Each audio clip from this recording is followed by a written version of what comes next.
Se pretendem ficar com as suas câmeras ligadas ou não, vocês que decidem agora, ok? Então, já estamos gravando, ok? Vamos só retomar aqui a nossa apresentação.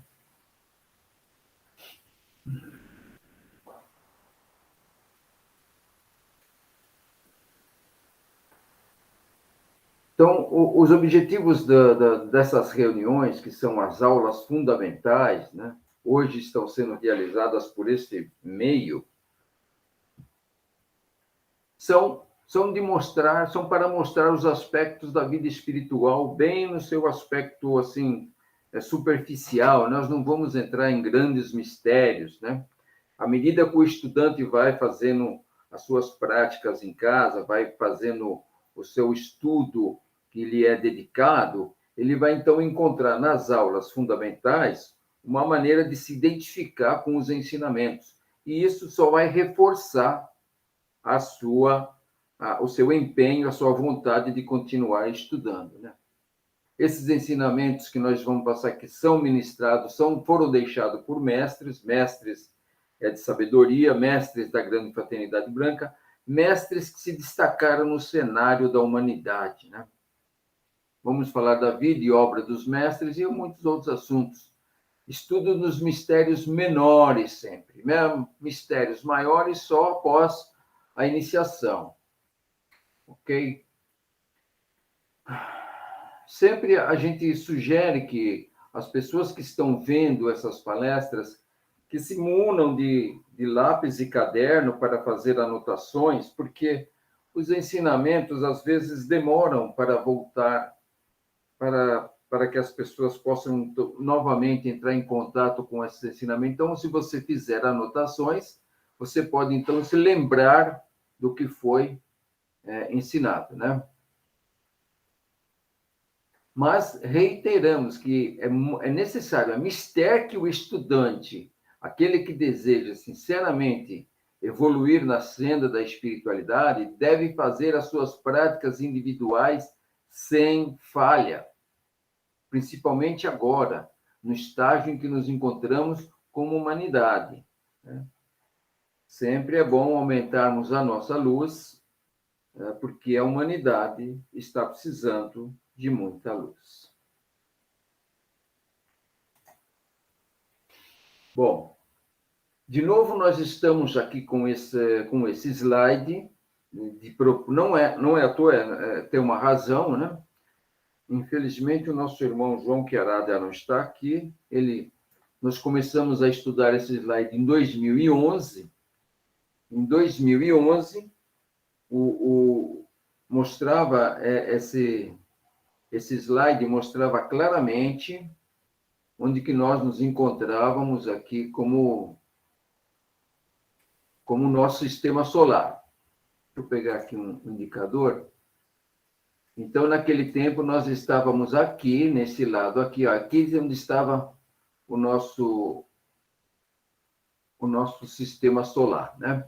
Então, o sistema solar foi caminhando, ele chegou aqui próximo ao cinturão de fótons e hoje, provavelmente, ele já esteja aqui dentro da área que é composta por essa elipse aqui.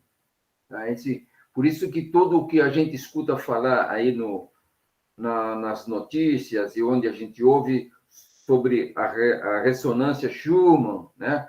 Nós estamos aqui dentro daquilo que é chamado cinturão de fótons, né? Que é promovido por esse grande Sol aqui, que é o Sol de Alcione, uma estrela de magnitude muito grande. É ele que, então, vai fazer a transformação dos planetas ou dos seres que se colocam aqui dentro da área de sua abrangência. Ele que vai fazer essa modificação necessária no planeta e nas pessoas. Então, vocês visualizem sempre que o nosso Sol também vai sofrer com essa modificação, os planetas aqui do nosso sistema solar todo. Esse pontinho aqui é o nosso sistema solar, ok? É isso que está acontecendo no momento, né? A entrada do nosso sistema solar no cinturão de fótons, do sistema de Pleiades, né, que é o que mostra essa figura, é a característica da era de Aquário, a era de luz. Hoje, mais do que nunca, a luz está resplandecendo nas trevas. E desta vez, vamos compreendê-las, né? Nós vamos compreendê-las. Antes, estávamos passando pelos anos de escuridão. Estávamos fora aí da abrangência do cinturão de Pleiades, né? Agora, passamos pelos tempos de luz, onde a luz predomina, iluminando nossas mentes, abrindo nosso entendimento para as verdades que irão se nos apresentar.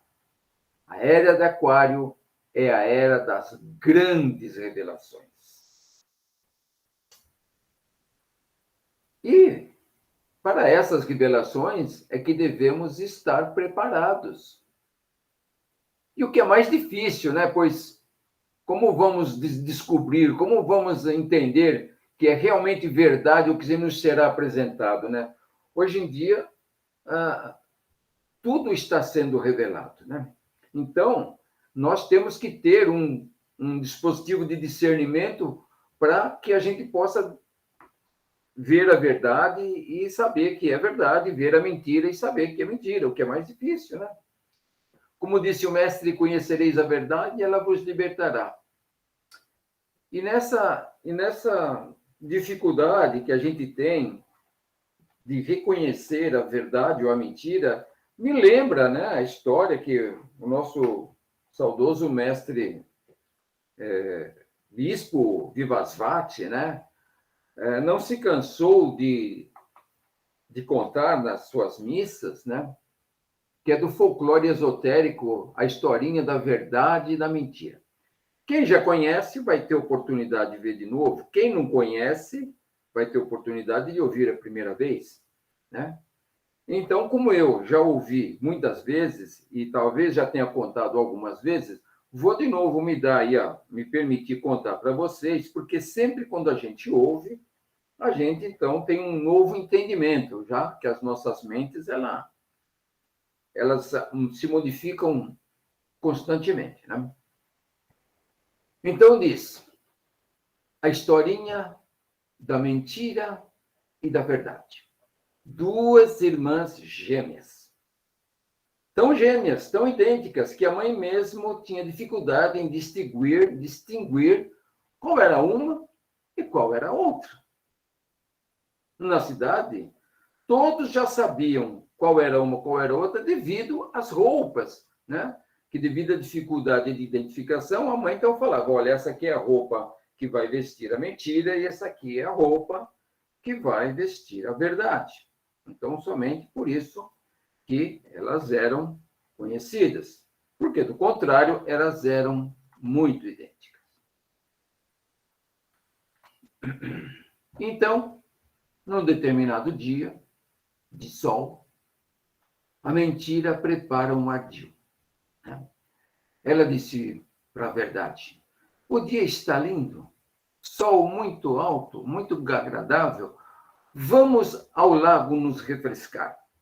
A verdade olhou e falou, muito bem, está calor mesmo, vamos lá. E foram para o lago, se desnudaram e entraram na água para se refrescar.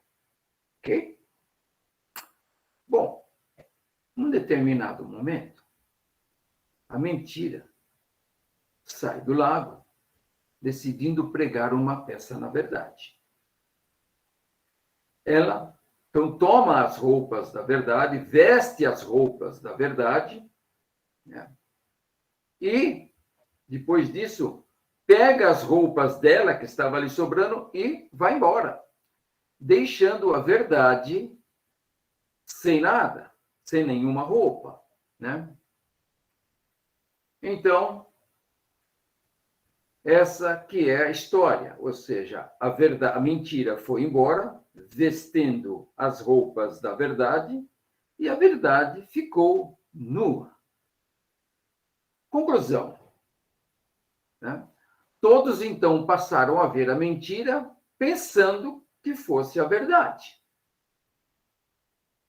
E a verdade real, né? A verdade verdadeira, para falar aí uma... Essa ninguém aceitava, porque ninguém, né, está assim, disposto a olhar a verdade nua e crua. Então, é uma história que dá outras interpretações, mas nós vamos ficar com essa daqui, porque hoje muito do que se nos apresenta merece a nossa indagação, merece o nosso questionamento. É mesmo verdade? É mesmo mentira? Vamos perguntar para nós mesmos, né? Essa resposta quem tem que ter somos nós, tá ok? E hoje muito está sendo nos revelado, basta que tenhamos tempo para que a gente faça essas perguntas, faça um minuto de silêncio e receba do nosso coração todas essas nossas dúvidas. Então, hoje, a figura mostra que é tempo, se dermos o tempo necessário às nossas práticas espirituais, todas as meditações receberão mais energia, mais vibração, mais intuição. Hoje, as vibrações de play lá de Alcione estão aqui à disposição, então as nossas práticas serão muito mais eficazes. Nós receberemos aquilo que nós estamos procurando. Nossos decretos, nossas afirmações, nossos pedidos serão ouvidos e mais rapidamente as coisas acontecerão, pois a frequência vibratória desta época está muito acelerada. Então, vocês podem perceber isso no dia a dia, nos acontecimentos. Hoje, uma notícia que aconteceu sobre fatos hoje, amanhã ela vai estar totalmente obsoleta, ou seja, já não serve mais. A gente está sempre procurando coisas novas, né? Por quê? Os fatos vão acontecendo com muita velocidade. Ok? Vamos entrar, então, no nosso estudo hoje do Platão. Né? Platão, que é um filósofo, e filósofo, como a gente sabe, é um filósofo ao pé da letra, quer dizer, filosofia, né? Filosofia, amantes da sabedoria, né? Filosofia, amantes da sabedoria. E nós estudamos espiritualidade. A filosofia Rosa Cruz o que tem, o que essas duas, ciências têm em comum, né? É a área de interseção entre os dois círculos, né? Então, junta a capacidade mental com a nossa fé, a nossa sabedoria, né? Então, é isso que nós pretendemos, mostrando aqui o que Platão deixou para a humanidade como trabalho, ok?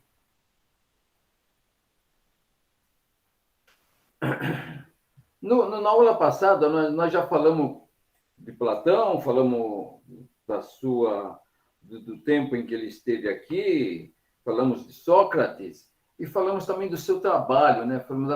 Falamos daquilo tudo que ele conseguiu através da dialética, né? Através de um sistema de questionamentos, de teses e de antíteses, toda aquela teoria filosófica, chegar a muitas revelações que ele nos deixou. Então, a teoria das ideias é uma delas, nós vimos na aula passada, vamos ver só um pouquinho hoje para dar andamento e ver o bem, o belo e o justo. Também são conceitos deixados por Platão que nos dizem muito e nos auxiliam muito na condução das nossas vidas aqui. Então, vamos reparar, vamos repassar a teoria das ideias, porque a gente sempre tem que ter forte essas coisas, né? Então, a teoria das ideias diz: todas as coisas pré-existentes desde que o mundo foi criado, no mundo das ideias. Então, todas as coisas já são pré-existentes ou pré-existem desde que o mundo foi criado, aonde? No mundo das ideias. Tudo está no mundo que ele chamou de mundo das ideias, né? Mas que precisa que a nossa mente ou alguém se eleve até esse mundo e perceba essa ideia e a traga para este mundo aqui, né?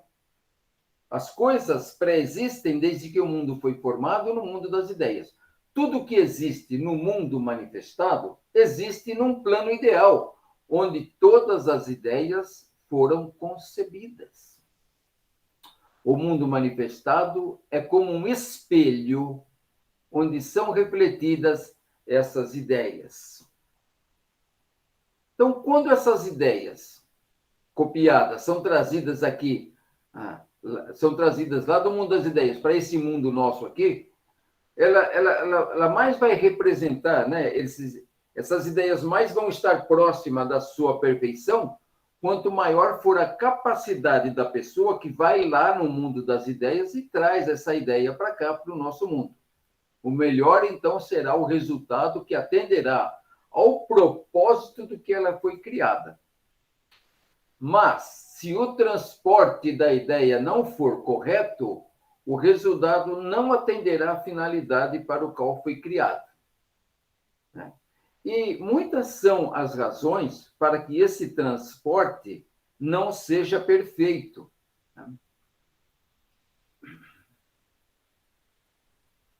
O segundo afirmação da teoria das ideias diz: o mundo das ideias é o mundo real. Se nós associarmos a ideia de mundo das ideias com a espiritualidade, nós vemos que esse mundo das ideias, aqui para nós, da espiritualidade, é o mundo superior. É o mundo lá do pensamento abstrato, né? O mundo dos arquetípicos, né? O mundo onde está todas as formas modelo, né? Onde nós temos, através da expansão da nossa mente, ir lá e buscar e trazer para a nossa vida, para que sirva aqui como nossa ferramenta para a nossa evolução. Então, esse nosso mundo, onde convivemos no tempo e espaço, onde há mutações e nada é permanente, é ilusório. Este mundo aqui, nós chamamos de mundo de Maia, mundo da ilusão, né? Mas isso não é novidade para nós, espiritualistas, estudantes de ocultismo, mas foi desenvolvido e concluído pelo sistema filosófico de Platão há 400 anos antes de Cristo, através da dialética. Tá tendo música junto. Really? Está escutando música? É alguém que está com o microfone ligado, então, hein? Vejam quem está com o microfone ligado, por favor. Desliguem o microfone. Ok, obrigado. Parou, né? Parou a musiquinha?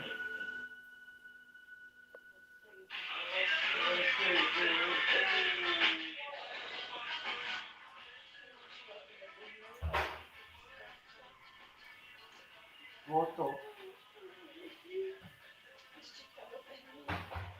Vou pedir aos irmãos que desliguem os vossos telefones para que não haja interrupção, não haja prejuízo, a nossa voz não seja prejudicada.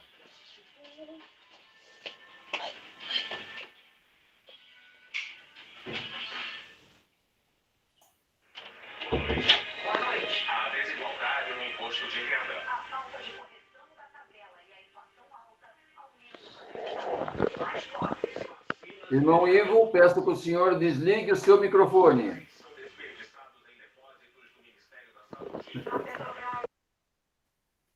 Aí, obrigado. Obrigado. Obrigado. Vamos voltar lá. Onde nós estávamos? Aqui.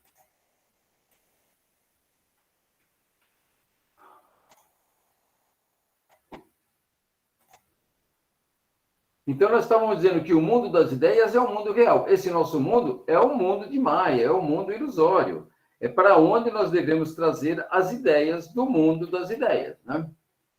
Como eu falei, isso não é novidade para nós espiritualistas, só que Platão desenvolveu essa teoria e essa filosofia há 400 anos antes de Cristo, né? Somente pelo comportamento da sua mente, somente pelo desenvolvimento dos seus pensamentos, e que ele passou para todos os seus estudantes, né? Esse mundo aqui, onde nós vivemos, é o mundo das sombras, é o reflexo, né? como dizemos frequentemente, esse aqui é o reflexo do mundo superior. Muito mal copiado em alguns pontos, né? Nós viemos a ele para viver uma experiência que nos corresponde a aprender uma evolução da nossa consciência, até aprendemos a fazer uma ponte entre esses dois mundos. E, num determinado momento, atravessamos essa ponte definitivamente, retornando ao mundo real, que é o destino de todos os seres no final da evolução. Então, esse mundo aqui de ilusão é um mundo de expiações, é um mundo de aprendizado, mas que nós devemos aprender a fazer uma ponte para nós alcançarmos lá o mundo das ideias, o mundo superior, né? Esse é o objetivo do estudo e da evolução humana, né? Este é o mundo das ilusões, é um mundo pedagógico, feito de forma para que os seres, aqui olhando através das sombras, olhando o seu original, através das reminiscências, voltassem para casa. Então, nós estamos aqui, já entrando um pouquinho na caverna aqui. Ele diz assim, quando o ser aqui olha através das sombras, ele vê o seu original, né? Ele vê o seu original através das reminiscências, das lembranças. E isso faz com que ele tenha vontade de voltar para casa, né? E essa ponte de que fala que nós precisamos construir é aquela ponte que liga o mundo mental concreto ao mundo abstrato, né? É aquela que vai nos tornar pontífices, ou seja, construtores de pontes, como é normalmente os nossos termos aqui nas aulas fundamentais. Ainda na teoria das ideias, o mundo das ideias é o mundo real. É esse mundo, é o mundo que deveria todos nós, dele vimos e para ele voltarmos, né? Esse é o nosso mundo, o mundo onde convivemos com o tempo e espaço, onde há mutações e nada é permanente e ilusório, né?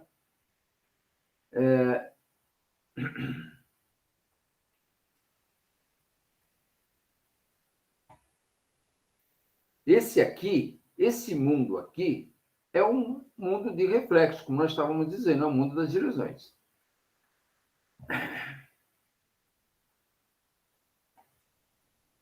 Muito bem. Então, o mundo das ideias é um mundo real, né? E tudo pré-existe no mundo das ideias, ok?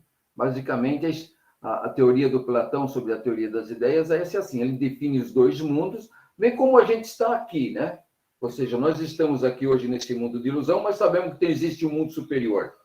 Segundo a gnose, nós estamos aqui dentro desses limites inferiores da luz, mas sabemos que existe um limite superior da luz, desde que tudo isso é um complementa o outro, né? Todos estão falando a mesma coisa, né? Então, só com termos diferentes, né? Vamos lá. Então, o próximo ponto aqui é o quê? É o bem, o belo e o justo. Os conceitos de bem, do belo e o justo.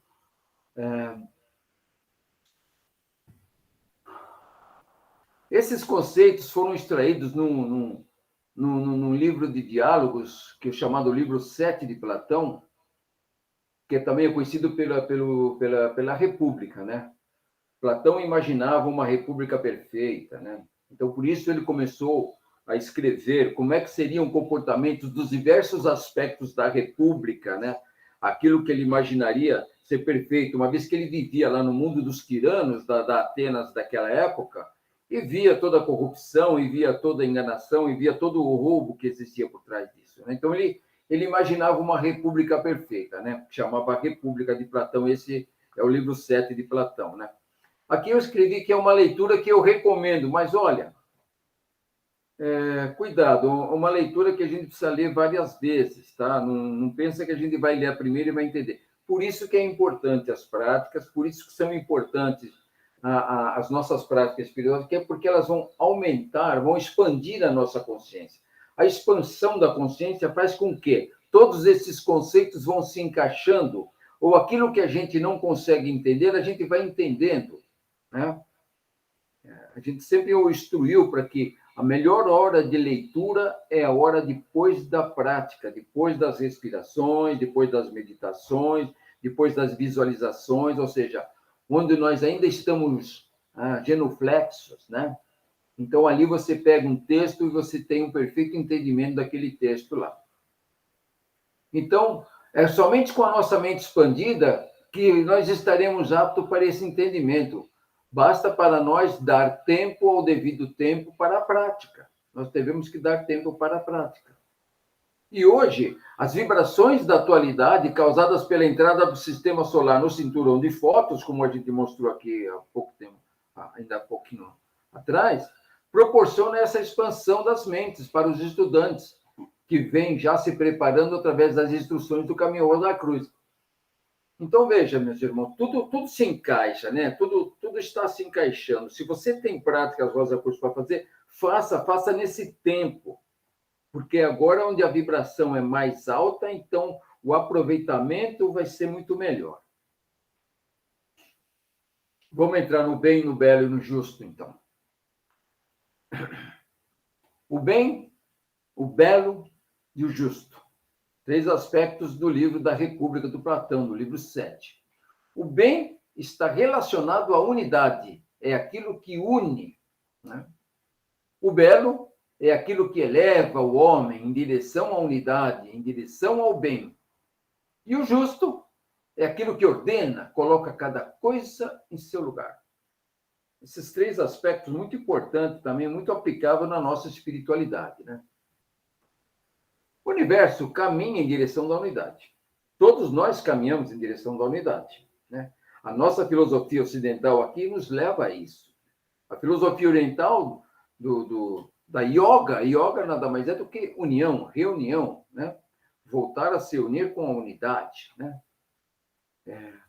O universo veio da unidade e para lá retornará. A evolução dos seres acontece sempre quando você se volta para a unidade, para o uno, né? Até quando o mestre falou, eu e o Pai somos um, ou seja, o mestre já estava unido ao Pai, né? E nós estamos no caminho, então nós temos sempre que procurar esta união, reunião, né? Cada ser, quando encontra a si próprio, encontra a sua própria identidade. Então, encontra uma fonte que só se encaixa, uma forma que se encaixa perfeitamente no resto do universo. Então, você vai encontrar a sua forma, e vai se sentir como parte de um grande corpo, né? E você vai fazer parte, vai ser uma dessas células desse corpo. Quando você se insere como uma célula dentro desse corpo, então você vai falar, estou no meu lugar correto, né? Quando você se encaixa como se fosse um grande quebra-cabeças, você encontra a sua identidade profunda, né? Conforme o mestre falou, conhece-te a ti mesmo, então você se encaixa harmoniosamente no universo, você vai saber direitinho qual que é o seu papel, ok? Então, o bem é o que une. O bem é tudo aquilo que une, né?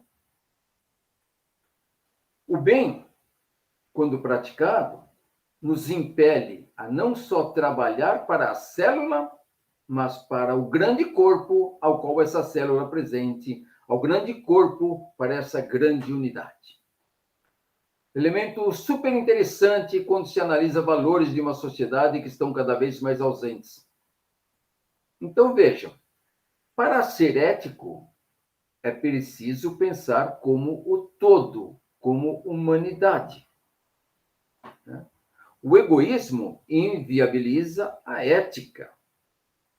Para ser honesto, igualmente, há que se pensar como um todo, né? Não como uma humanidade. O egoísmo inviabiliza a honestidade. Então, qual é a virtude que convive com o bem, né? Qual é a virtude que convive bem com o egoísmo? Nenhuma, né? O egoísmo é o contrário, é um tipo da unidade. Então, logo, para se tornarmos unos, nós não podemos ser egoístas, né? O egoísmo leva o homem à involução, leva o homem à heresia da separatividade, como bem diz na tradição tibetana. O bem é o que une e o que se define pela unidade. Se vocês prestarem atenção, as aulas fundamentais que passaram esses dias pela Frá do Rio, ela fala muito disso, né? Que a gente está no caminho correto, a gente está próximo do uno quando a gente está se tornando quase que imutável, né? A imutabilidade é uma característica disso. E para um discípulo da espiritualidade, não há muito o que escolher se você vai fazer. Você não tem escolha. Ou você faz o bem, ou você faz o bem. Você tem que escolher entre essas duas, né? Como diz o mestre Jesus, ele falou, parar de fazer o mal só não é suficiente. Ficar indiferente não é suficiente também, né? Para o aspirante à espiritualidade é mister fazer o bem. Pois o bem é o que eleva. É o que eleva a vibração dos seus corpos para a mesma vibração do todo. Cabe a nós, então, descobrir como e onde podemos fazer o bem. O bem, serviço abnegado, a prática do amor, como já descrito pelo mestre, que deixou a instrução, amai-vos uns aos outros. Né? Só que o mestre Jesus disse essas instruções 400 anos depois de Platão, né? E tinha a mesma conotação de evolução. Né? Ou ainda na tradição oriental, onde no Bhagavad Gita, Arjuna é orientado por Krishna a não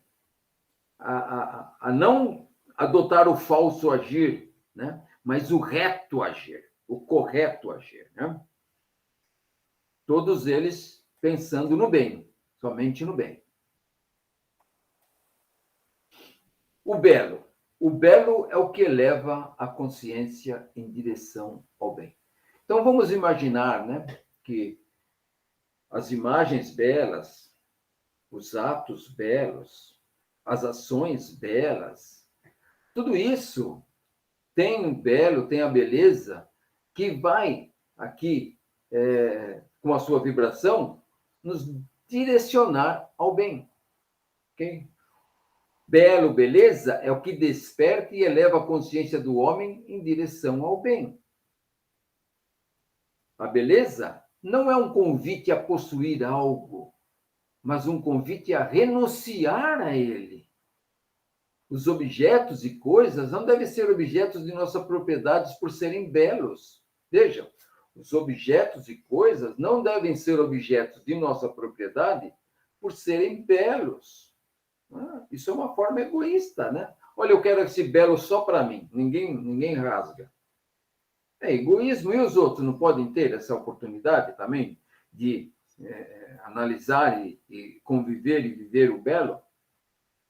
Nem tem esses objetos como objetivo de provocar em nós a sua posse, paixão, né? O atrativo e o belo são coisas diametralmente opostas. Então, vamos falar de uma beleza aqui.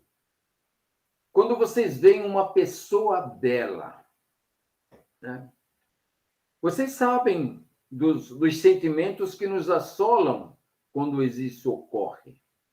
Porém, o belo é a forma mais próxima da perfeição. Então, que deveria ser motivo de nós nos espelharmos naquela coisa bela e procurarmos essa beleza também, mas não de tomarmos como posse para nós. Ok? A verdadeira beleza não deixa impulso de posse, mas significa um símbolo que nos faz lembrar de algo, uma reminiscência. Reminiscência quer dizer lembrança de uma forma, de uma vibração, que nós já sentimos no passado, mas não lembramos. Então, se vocês imaginarem que nós tivemos muitas encarnações, possivelmente, numa dessas encarnações, nós entramos em contato com o belo, em várias oportunidades.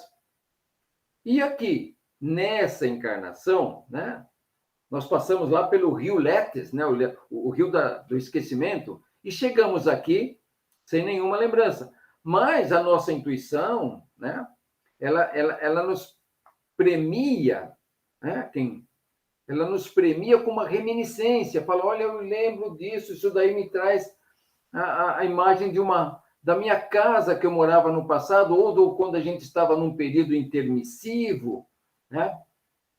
Então, quando a gente ouve uma música bela, ou um quadro belo, ou uma escultura, ou mesmo uma obra arquitetônica, ou outras formas de beleza, né, que faz despertar em nós uma nostalgia de um mundo onde todas as coisas são assim, tem essa qualidade, essa harmonia, essa vibração, essa beleza. E isso muito, se vocês forem olharem a nossa vida aqui, agora a nossa volta, vocês vão ver que muito pouco de belo está à nossa disposição, né? Através das coisas belas, nós lembramos de nós mesmos. Através dessas coisas belas, nós encontramos o caminho de volta para casa. A beleza faz nascer em nós uma lembrança que bem fundo nos ataca, trazendo à nossa mente coisas que já conhecíamos, mas não nos lembrávamos de onde. A verdadeira beleza é símbolo que nós vemos através dele o nosso caminho evolutivo. Você se vê, né? Através dele, você vê através dele a si próprio nesse caminho da beleza. Platão fala ainda que se toda criança pudesse ser educada com símbolos de beleza, né? Você ia criar homens muito melhores do que você está criando, né? A beleza eleva o homem e o aproxima do bem. E o bem sempre foi a pedra de toque de Platão. Filósofo tomista e aristotélico, o nosso querido Carlos Noguet, no seu livro Artes do Belo, ele define bem o belo, né?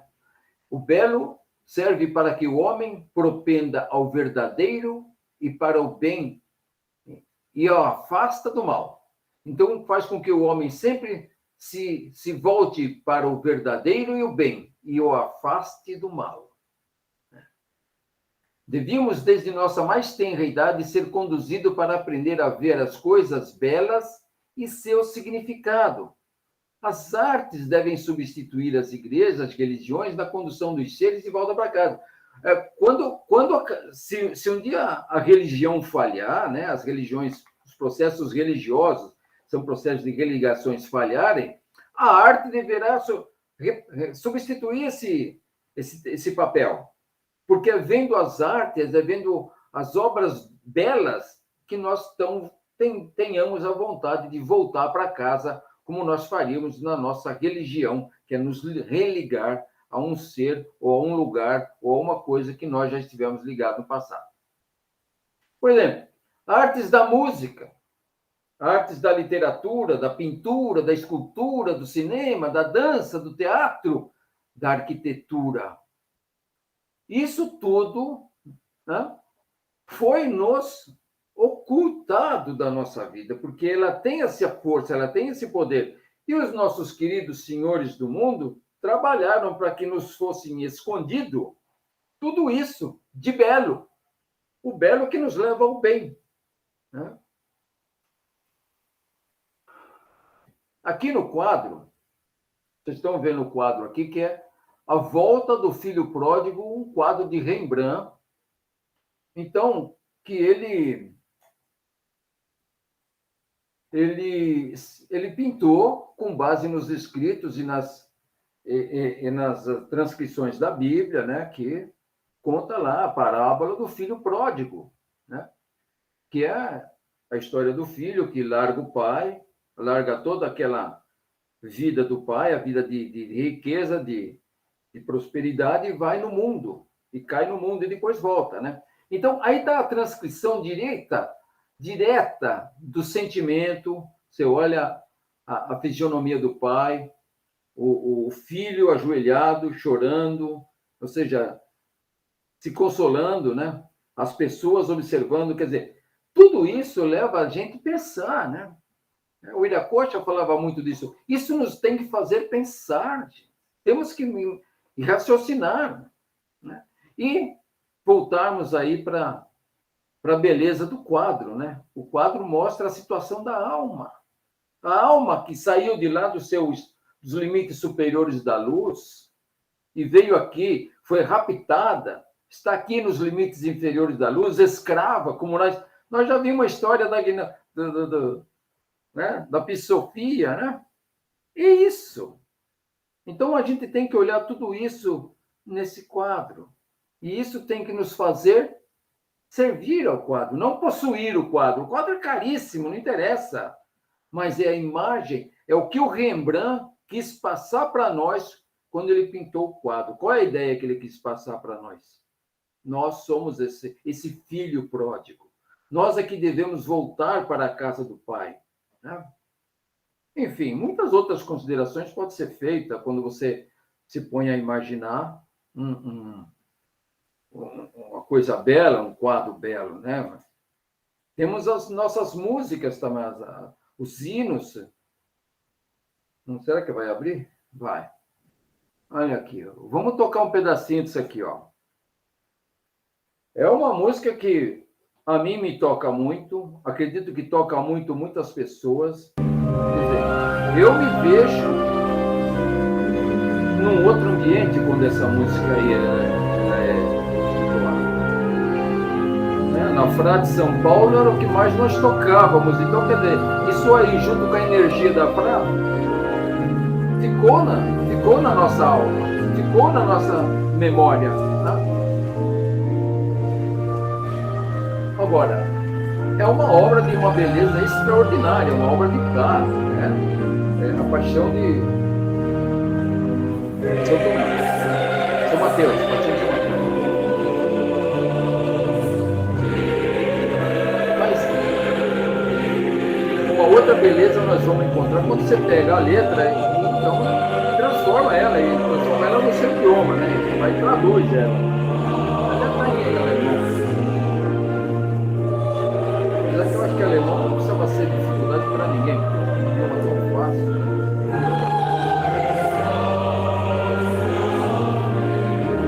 Então, tudo que a gente tem que fazer é procurar esses locais onde tem o belo, né?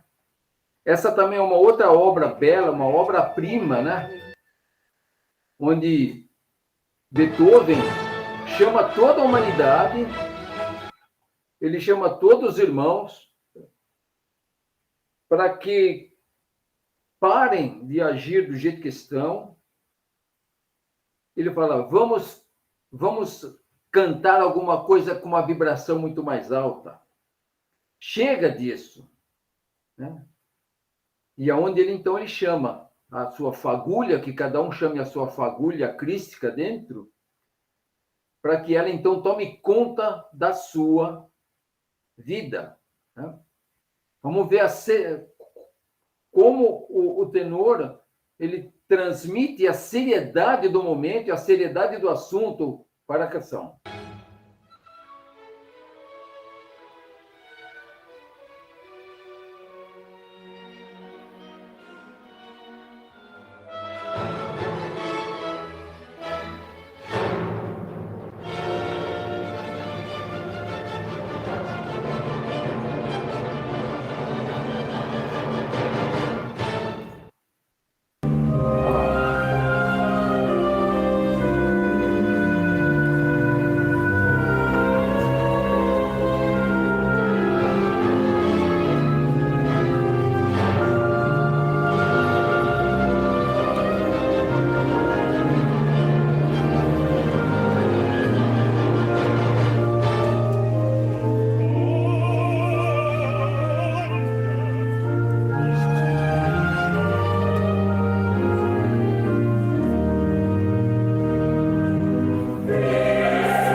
mutam uma em cima da outra.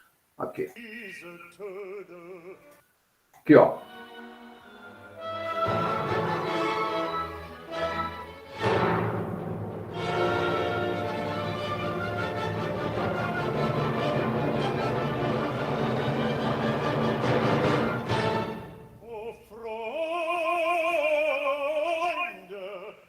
Nicht diese Töne,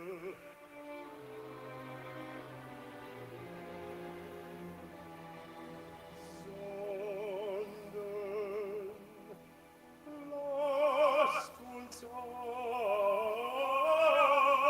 angenehmere anstimmen und freudenvollere.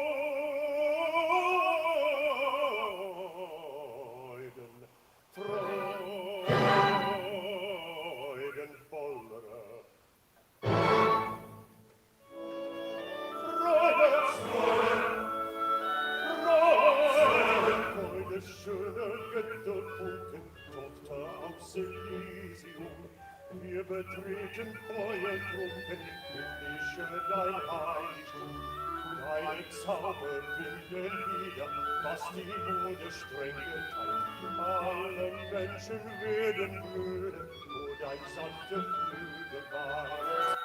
Bom, é muito bom escutar, mas eu convido a todos que hoje está disponível aí no YouTube todas essas obras, essa e outras, né? E que nos elevam aí a nossa vibração, né?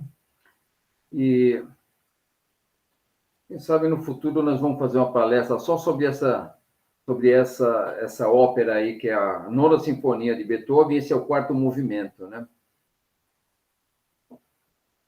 Então, tudo isso, o belo. O belo, como aqui, esse quadro, que é a coroação da Virgem do Angélico, um frade da Idade Média, né? Onde você tem aí tudo aquilo que você não esperava ver, né? Mas talvez um nível aí de consciência muito elevado, né? Para ele na época, né? Aqui a Pietà de Michelangelo, que Michelangelo teve a ousadia de transformar a Virgem Maria maior do que o próprio filho, né? Aliás, como ela é, né? Não querendo aí fazer comparações, mas ela nessa escultura, ela é muito maior do que o próprio filho que está ali, né, no seu colo, né?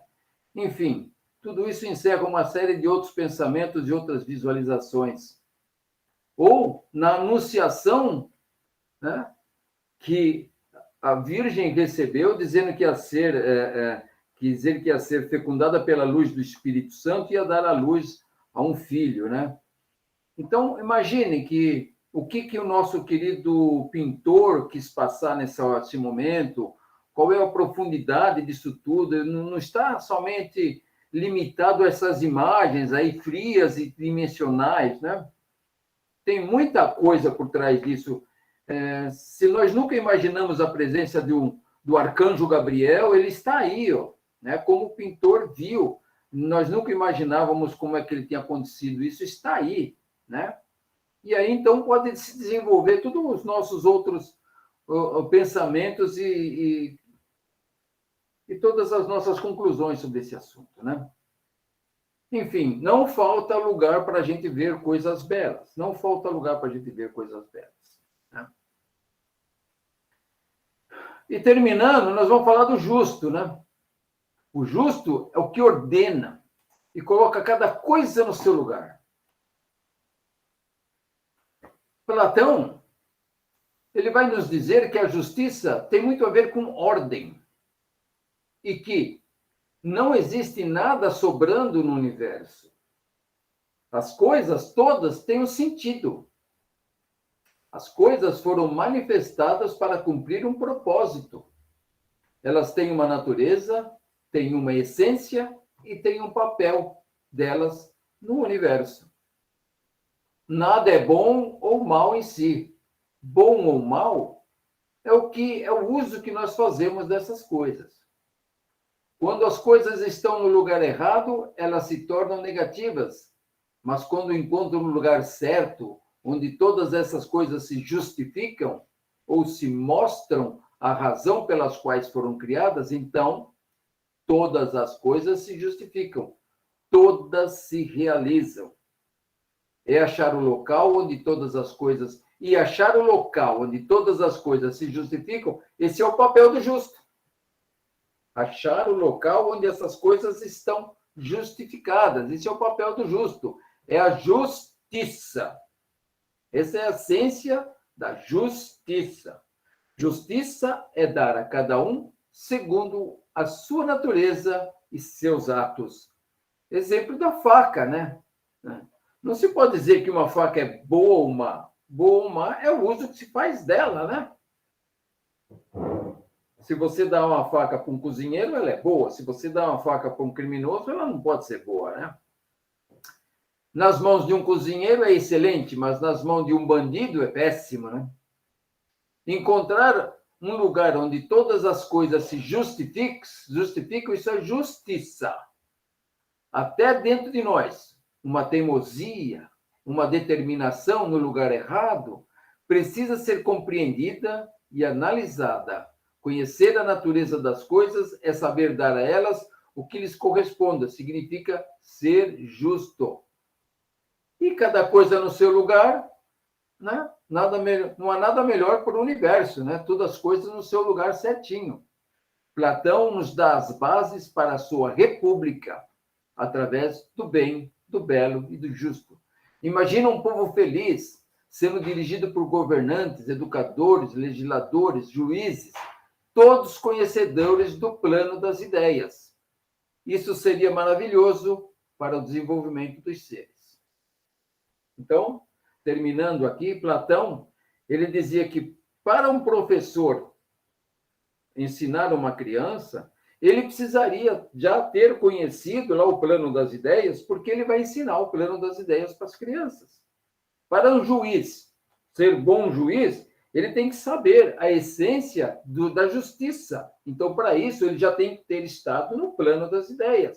E assim com todas as profissões da Terra. Todos teriam que conhecer a sua profissão, o seu trabalho, como ele foi inicialmente previsto e projetado lá no mundo das ideias. Então, só assim ele poderia vir para esse plano e expandir aí a ideia, mostrar o trabalho aqui para o povo. Isso daí só teria muito de bom para a humanidade, né?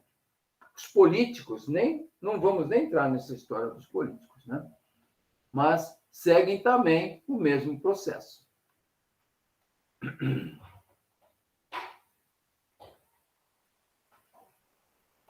Então, terminando, é sempre melhor, Platão, em alguns dos seus diálogos, ele tira aqui um pensamento. Esse aqui foi extraído do diálogo de Górgias, né, que diz que é sempre melhor sofrer uma injustiça do que praticá-la. Então, nós que estamos aqui, vivendo aqui, Platão conclui que o dano que sofre quando se pratica uma injustiça é muito pior do que o dano que se sofre quando se recebe uma injustiça. Ser vítima da injustiça lhe tirará coisas que na morte você perderia normalmente, mas a prática da injustiça faz com que perca coisas que nem a morte normal poderia lhes tirar. Então você vai ganhar muito mais encarnações pelo seu ato injusto do que quando você sofre uma injustiça, né?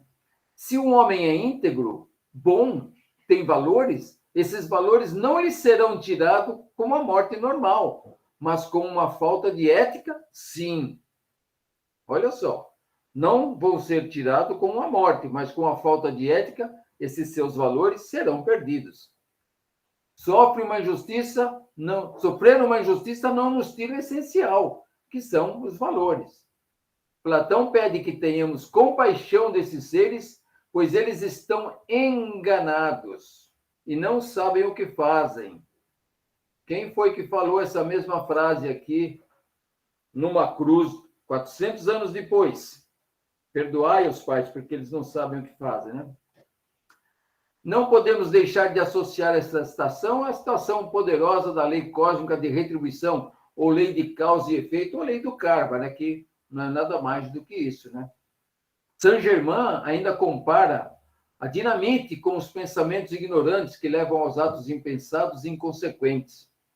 Uma dinamite tiraria do seu corpo somente o seu corpo, né? Mas os pensamentos sem controle os colocaria numa roda de encarnações indefinida. Enfim, meus irmãos, esses são os tópicos principais dessa nossa prática de hoje, né? Espero que vocês tenham gostado. Vamos continuar no nosso próximo encontro, ok? E aqueles que já tiverem alguma dúvida, algum comentário para fazer, estamos agora à disposição para fazê-lo, ok? Vamos tomar o cuidado de desligar a câmera, ok? Vamos ver se eu consigo desligar a nossa câmera aqui.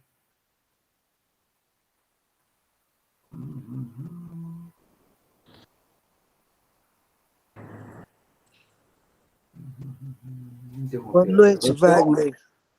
Boa noite, Wagner. Boa noite a todos. Eu preciso me retirar. Boa noite a todos. Boa noite, obrigado, irmã. Obrigado pela